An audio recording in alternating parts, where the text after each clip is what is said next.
Yeah, it's been a while since I've talked about Railgun, hasn't it? That has been somewhat intentional. Simply, first, welcome to my third video on the Daihasei Arc. Yeah, besides the 2 volumes of the main series that covers this arc, Railgun covers it over half a season of content as well. So there's a lot to talk about.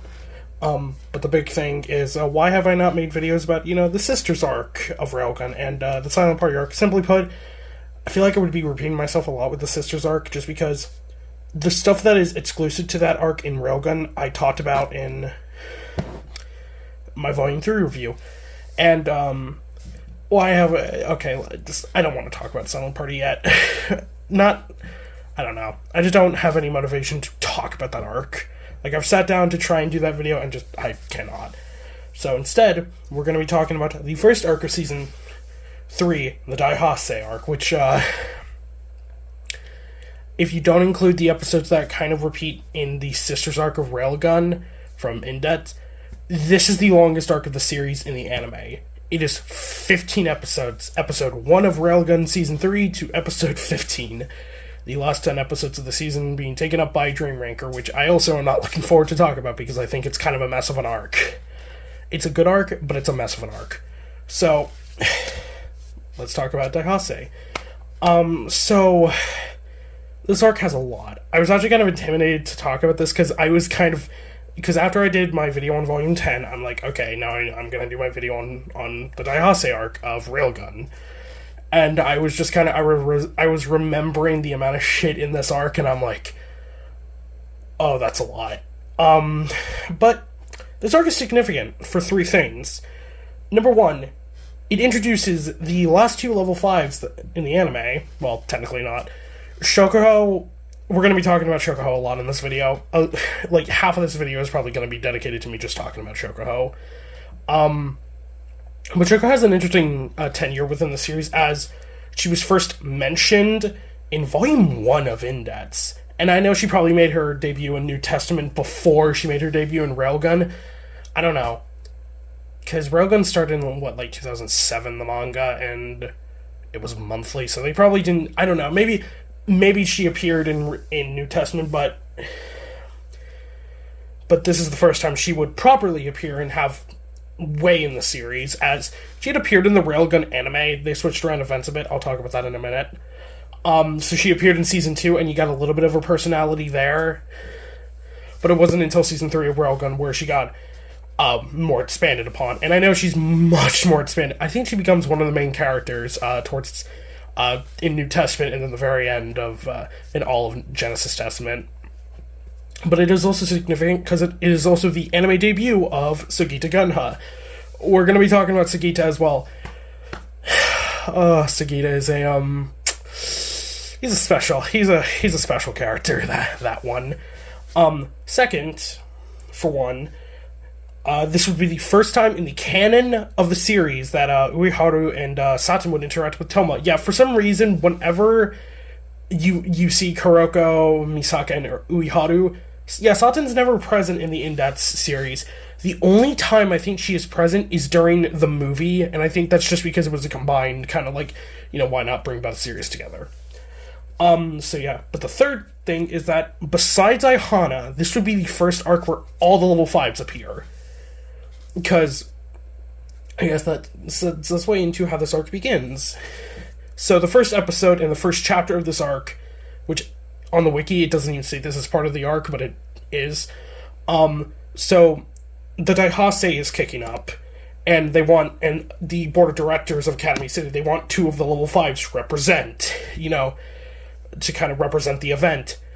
They don't want Misaka, because, yeah, but they try all the other level 5s. It's about Hana for some reason. I think that's just purely because I don't think Kamachi wanted to, reveal Aihana in a spin-off before he got to him in the proper series.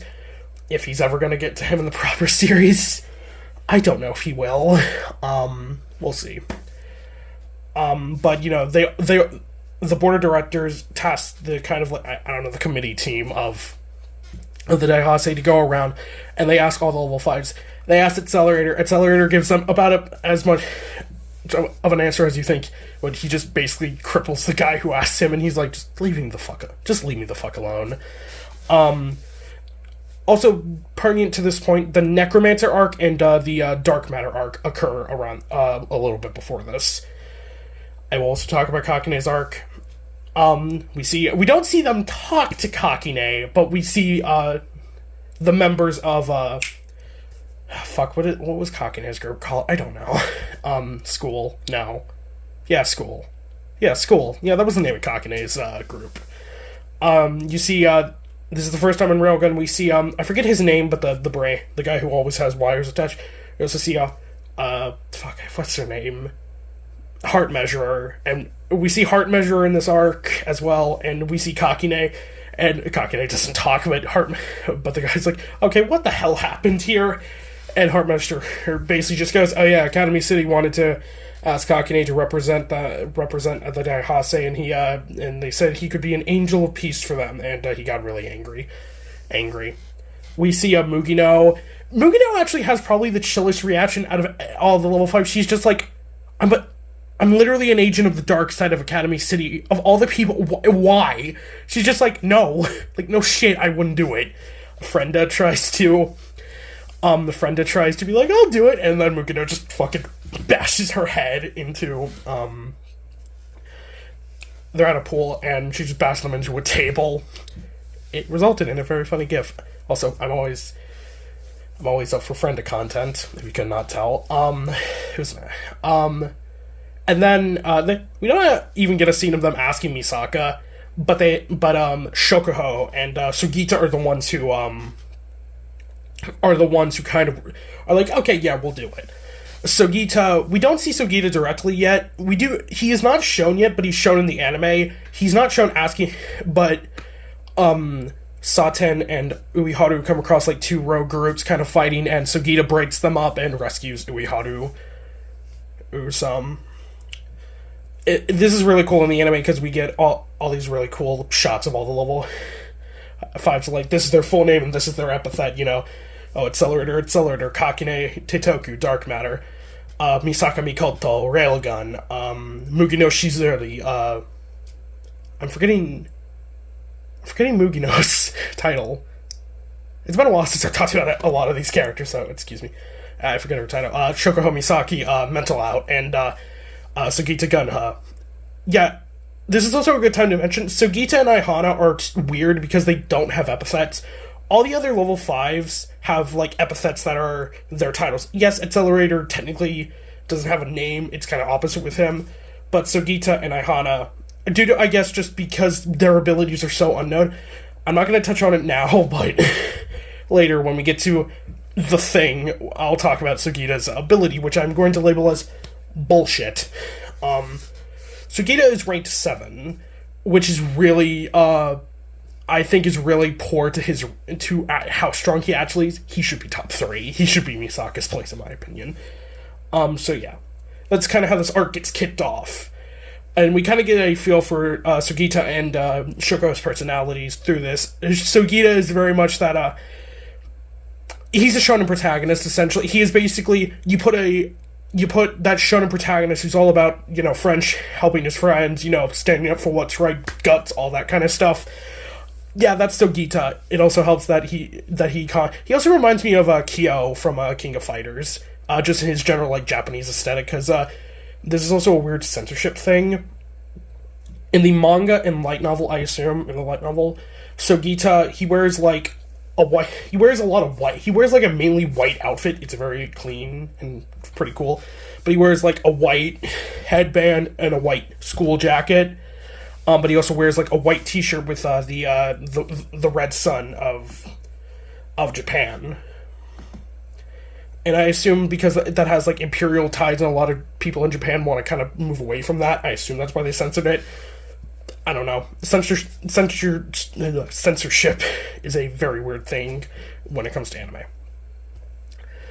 So yeah. Before I move on to the events of the arc, I want to talk about Shokuho.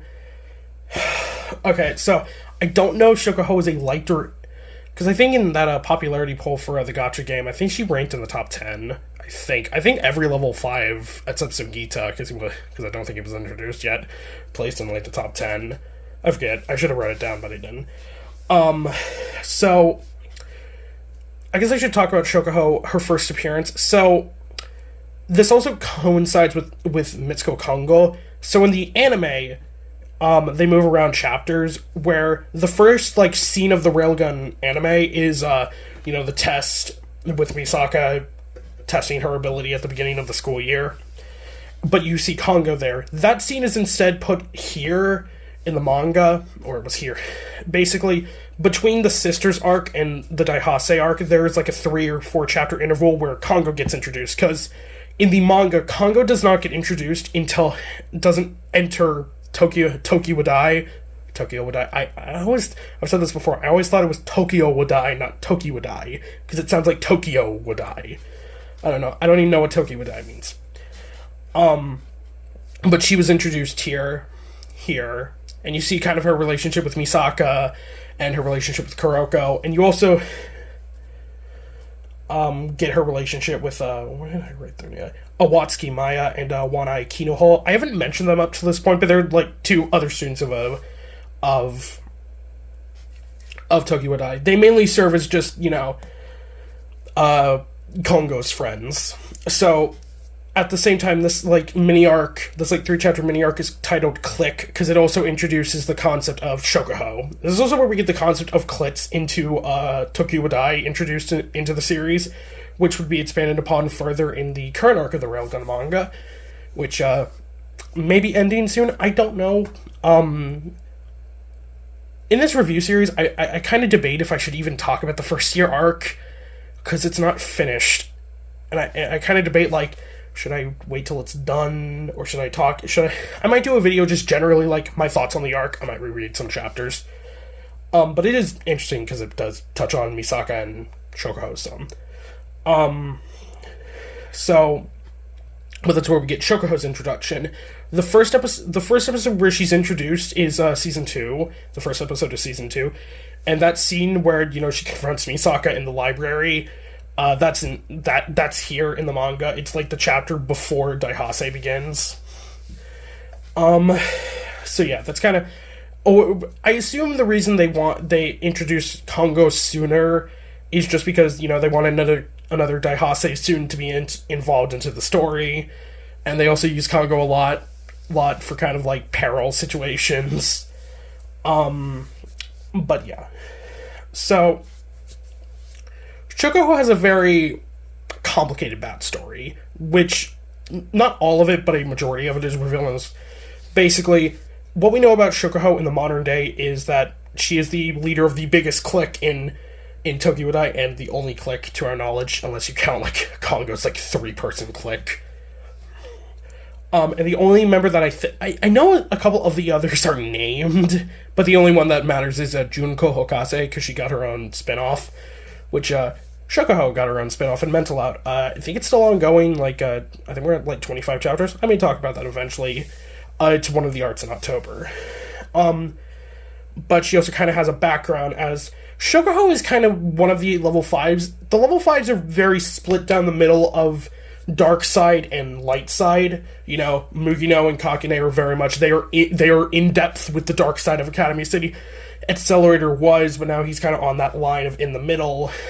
Sugita and Misaka kind of stay to the light side. Shoko Aihana also probably sticks to the dark side a lot.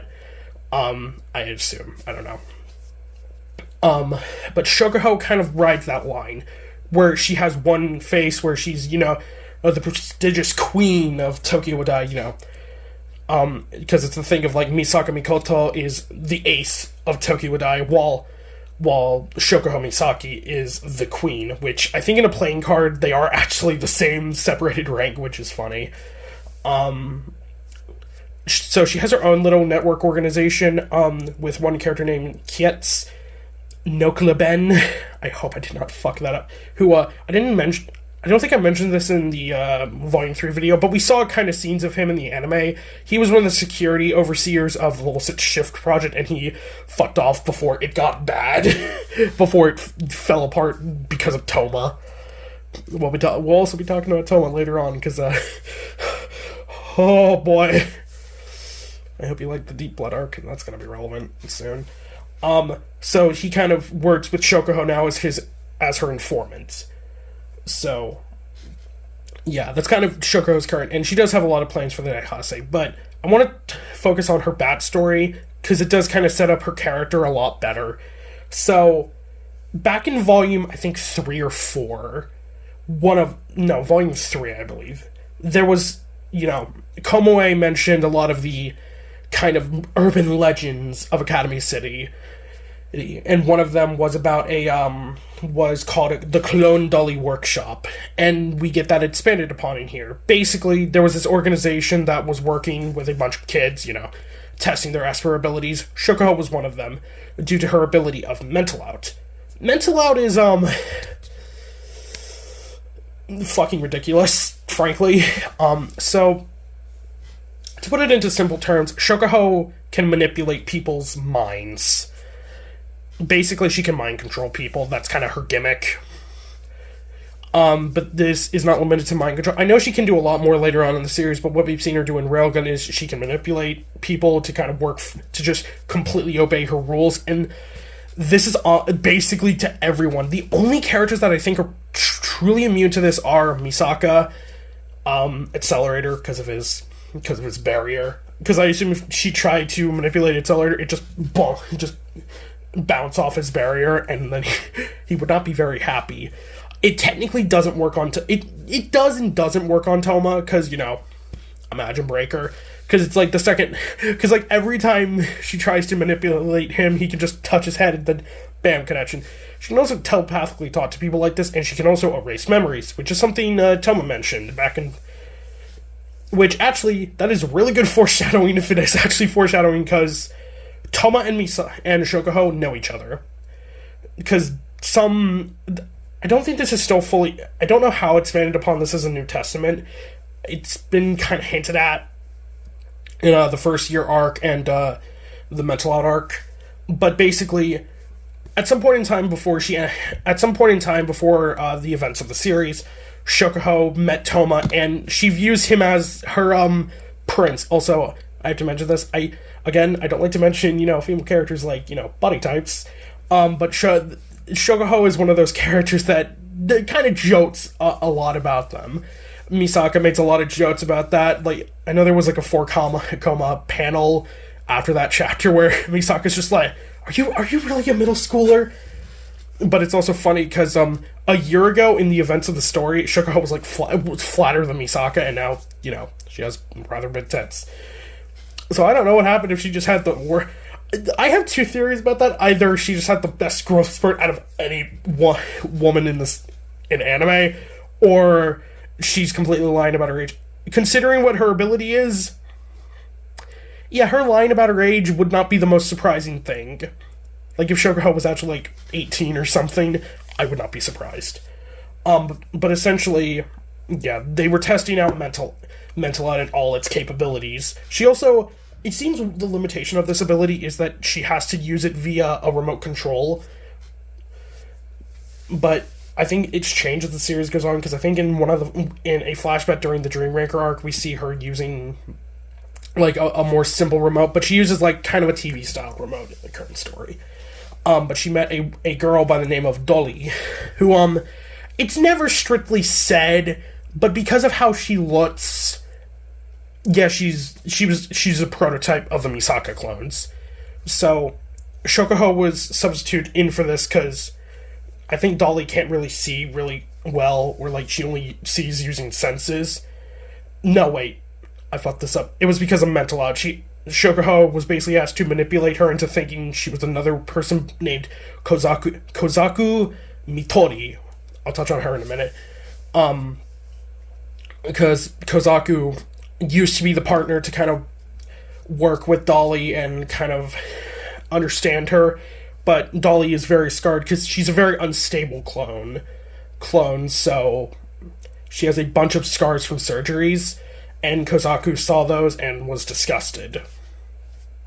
So Shokuho kind of became her friend, and Shokuho was kind of a cold person to her at first, but over time grew to like her, and then eventually Dolly died. And this also has fueled her hatred for Misaka Mikoto, as Shokuho and Misaka have never gotten along at all, besides the fact that Misaka is one of the few people that can completely just resist mental out, which annoys Shokuho, because she's just easily able to manipulate everyone. So when she encounters someone she can't manipulate, it pisses her off.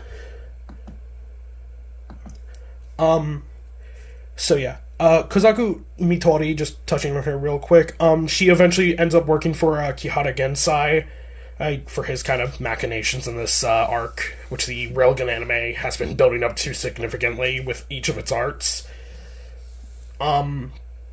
She has an ability called Liquid Shadow. Basically, she has like a shadow. She can shadow clone herself, essentially, with like metal. So yeah.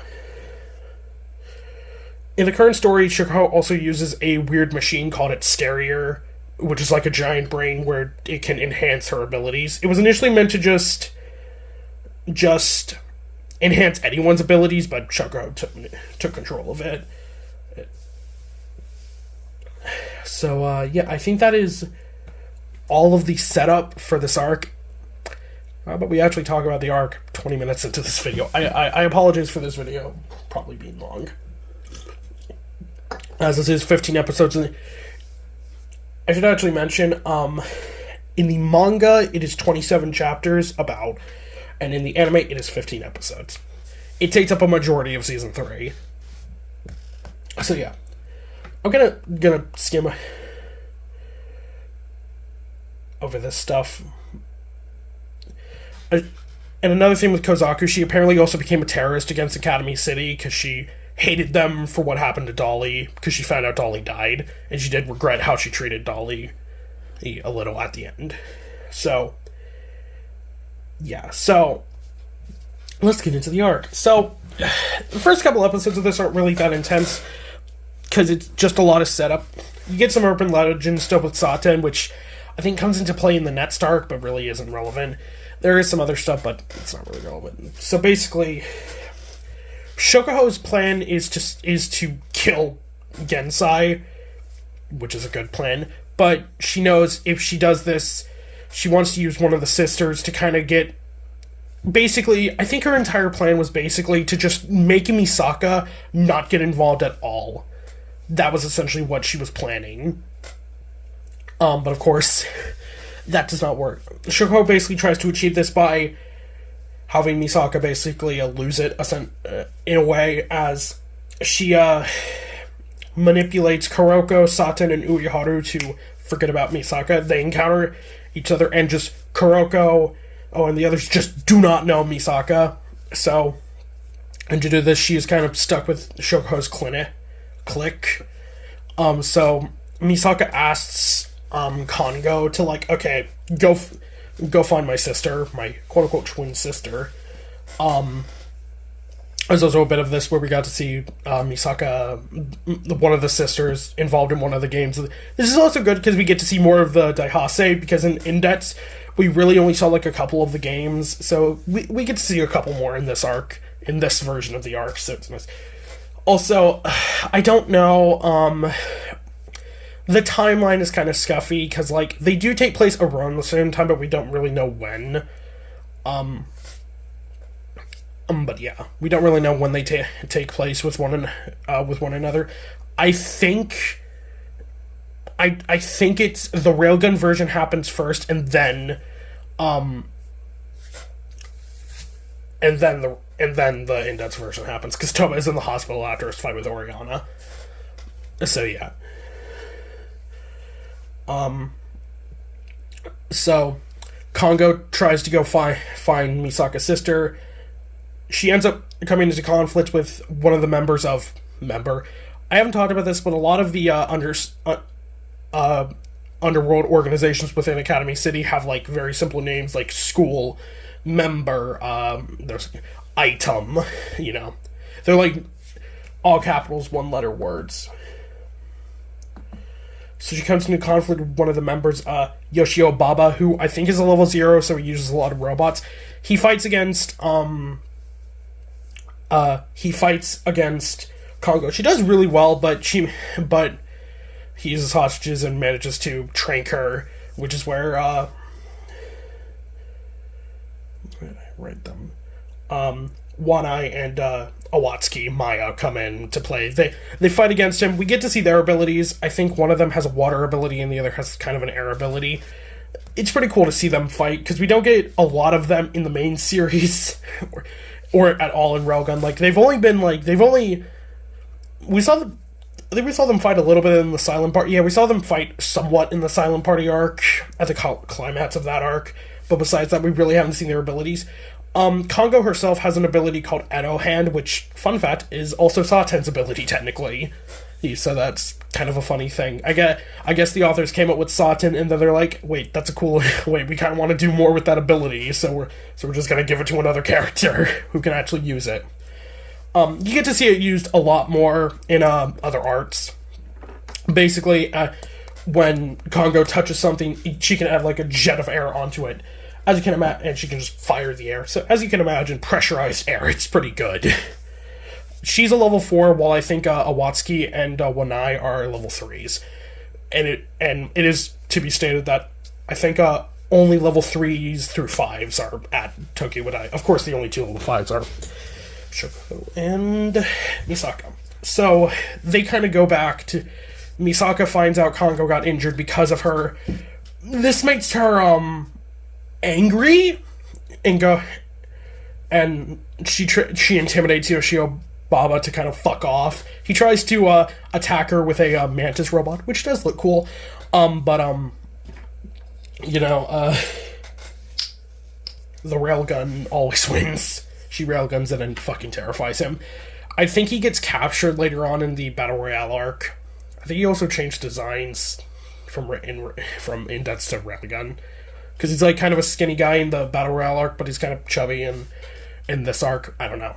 I don't really care that much. But it is something to mention, because, it's cool to see Wanai and Awatsuki, because you can clearly tell they're really good friends, so their tag team is really cool. And it's nice to see Kongo get to do some stuff for the first time in the canon.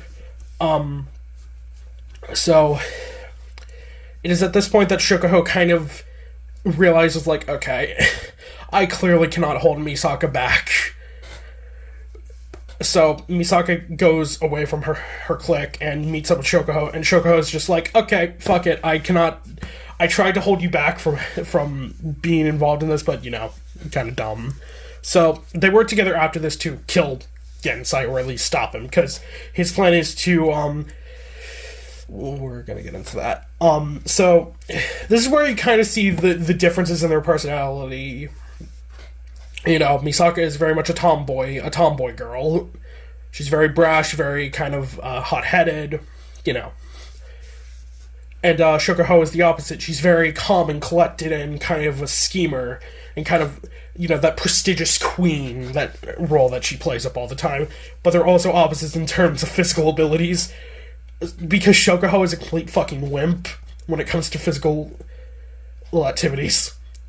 Misaka makes fun of her so much, like, her and Misaka go to run, and Misaka runs so far ahead, she's just like, what? Did she fucking ditch me? And it's just because Shokuho has horrible stamina. You can tell that, you can definitely tell that in the case of Shokuho, her ability is very suited to her kind of personality.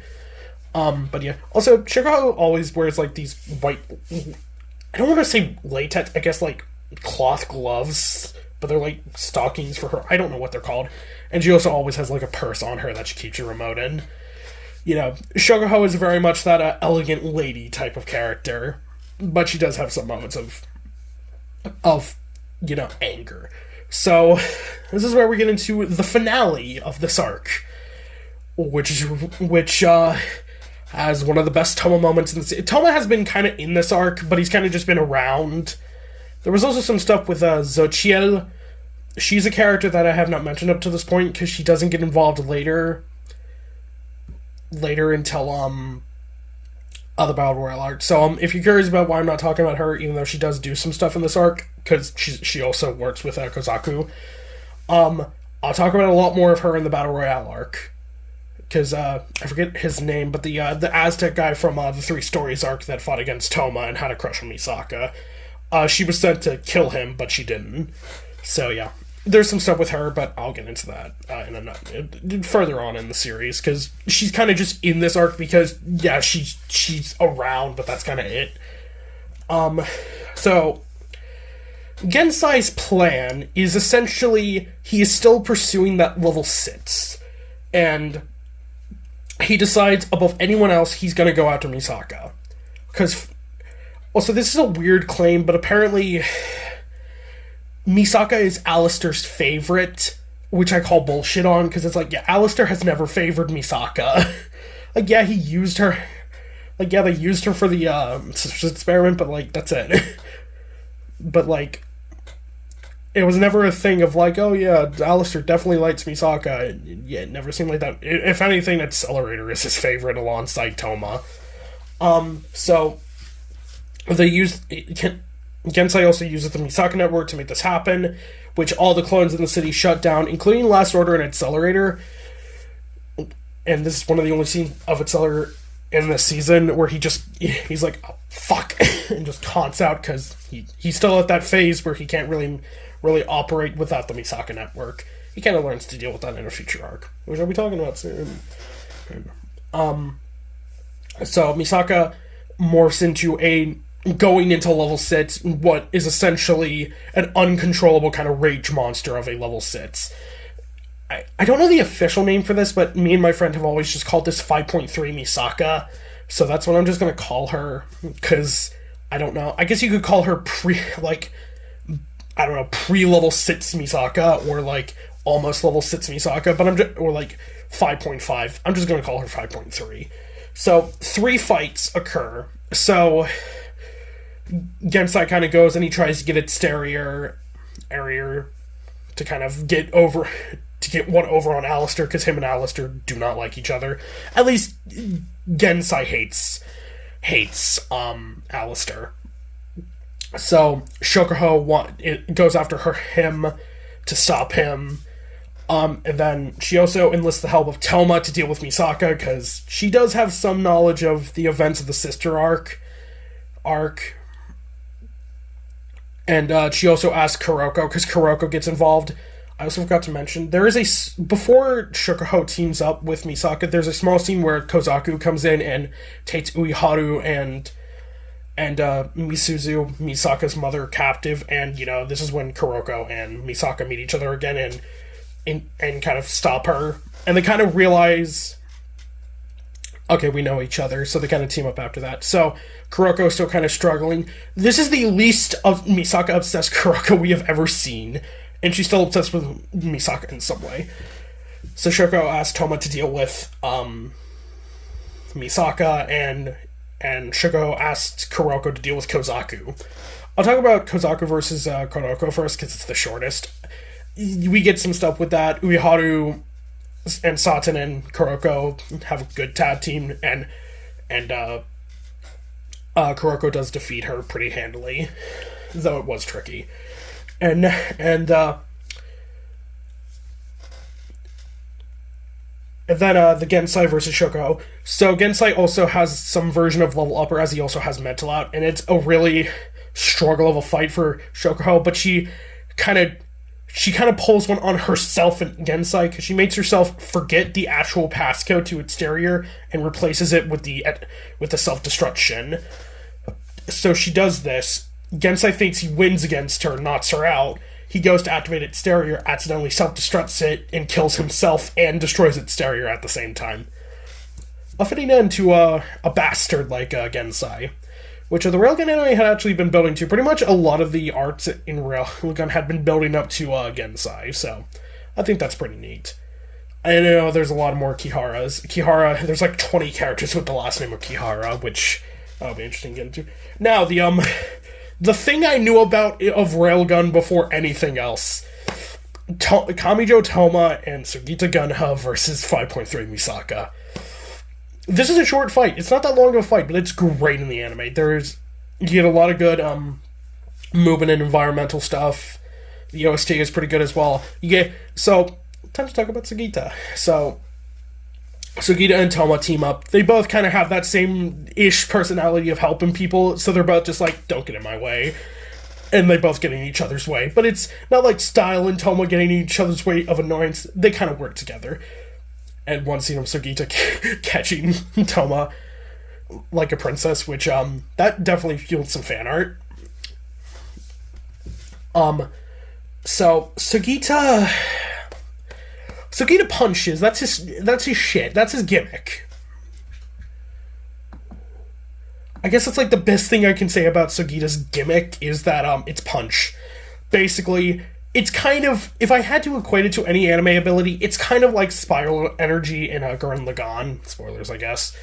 If you've ever watched Gurren Lagann, Spiral Energy is basically the power of evolution. As long as you believe in it, anything can happen. That's kind of the best way I can describe Sugita's ability. Sugita will punch as hard as he needs to. He will punch you as hard as the fucking sun if he puts enough guts into it. That's Sugita's personality and ability. He punches really fucking good. I can't really describe it more. I think he is a gemstone Esper, which is a natural Esper. So, and Shoko herself isn't a natural one. She went through the curriculum, which explains why she ended up where she did. Yeah. So Sugita punches really hard. They try and get inside Misaka.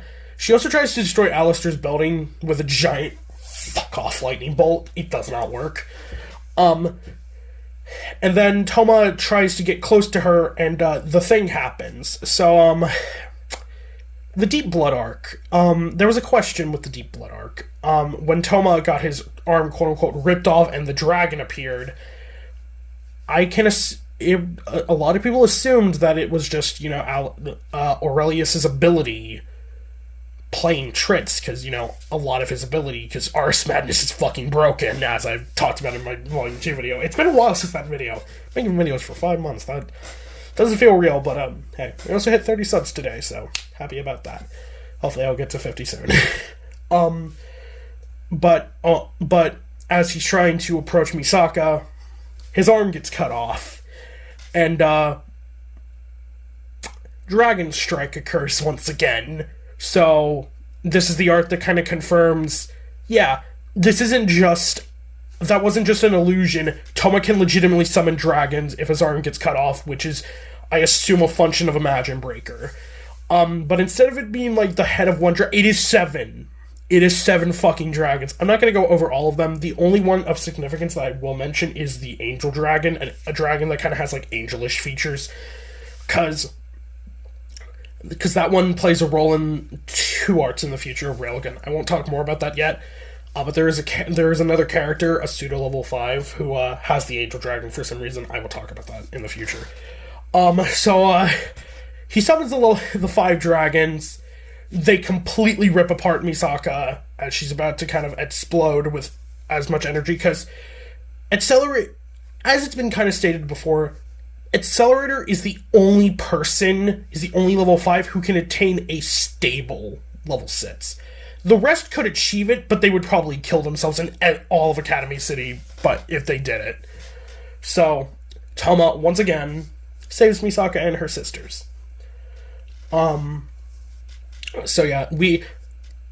That's the big significant thing for this arc, for the future of Toma's character, is this is the first time in the anime, and a lot of people saw the 7 dragons, which there are specifically 7 of them, which they all probably represent something, but we'll touch on that when we get to that in New Testament, because considering there was an arc in New Testament called the Kamijo Arc, I assume that's going to deal with the dragons. You do get a really good moment with Toma and Misaka at the very end, where Misaka kind of cries, thanking him. One of the more sincere moments with Toma and Misaka. So, kind of the last thing to talk about in this arc is the fate of Kozaku. So, Kozaku kind of just gets punched out by Kuroko in a sewer, and she's kind of just there. She's like, well, fucking sucks. Guess my life is over. And Shokuho comes to her and is like, we both were friends of Dolly. I kind of want to recruit you. So, so they managed to actually find another version of Dolly who remembers them, and the three of them reunite. And after this arc, Dolly just kind of is just around as a friend of Shokuho and Kozaku. But in the future, Mitori serves as Shokuho's informant to the dark side of Academy City. And with that, at over 40 minutes, that is all to talk about with the Daihasei Arc of Railgun. This is one of the better arcs of Railgun, in my opinion, and the last really good arc of Railgun, in my opinion. I think just because it has so many characters to play into, and I like Shokuho a lot. Just to talk about Shokuho again real quick. I like Shokuho. I defend her a bit, because I think she is a well-written character, and I think a lot of her complexities do make sense, and her hatred for Misaka, due to Dolly, and then just them having opposite personalities, does make sense. And it was also cool to see, Sagita for the first time in this arc. He's one of my favorites, personality-wise. I love characters like Sagita, those kind of rough and tough, delinquent-type protagonists who, like, they seem kind of weird at first, but they've got a heart of gold. Someone like Yusuke Urameshi from Yu Yu Hakusho or Kuwabara from the same show, which also, just watch Yu Yu Hakusho is fucking great. I know Hunter x Hunter gets talked about way more, but Yu Yu Hakusho is, in my opinion, the better series. I enjoyed it more. But yeah. So you get some wrap-up with this arc. I think there's a scene where the sister who got kidnapped and is kind of like, I have some deja vu, getting rescued by Toma again. And, yeah. Shokuho also reverses her ability, so, Kuroko and all of them remember Misaka. There is also a scene where... There's also a funny scene at the end of this arc where, it's the big end of the festival dance kind of festival celebration, and Satin plays the wingman with Misaka going up to try and dance with Toma, which ends up with Toma getting drop kicked in the face by Kuroko, which is pretty funny. But that is everything, I think, to talk about with this arc. This is the longest video I've done since the Mihoyo video, so I am kind of exhausted. I'm recording this, Wednesday night, and it's probably going to go up tomorrow, because I'll probably edit it tonight and then upload it at, 12, I don't know, when I wake up. But yeah, if you enjoyed this video, like, comment, and subscribe, and if you like Toaru content, just, stick around the channel. I plan to make videos about Toaru as long as I can. One day I will probably stop, but, I still have that motivation. I've been really feeling it again, and, next week I'll be talking about the, Volume 11. Ugh, I'm not making that same fucking mistake. I still feel like a complete idiot for saying Volume 8 instead of Volume 7. And then, God, that still is such a big mistake to me. I punch myself down with a lot of my video mistakes, and, yeah. Also, go watch my last video. I know it's short, but I still think it's a pretty good video. But, yeah, if you like this video, do all that YouTube stuff. And, I don't know. Have a good night, have a good day, have a good week. And this will be Neo, signing out.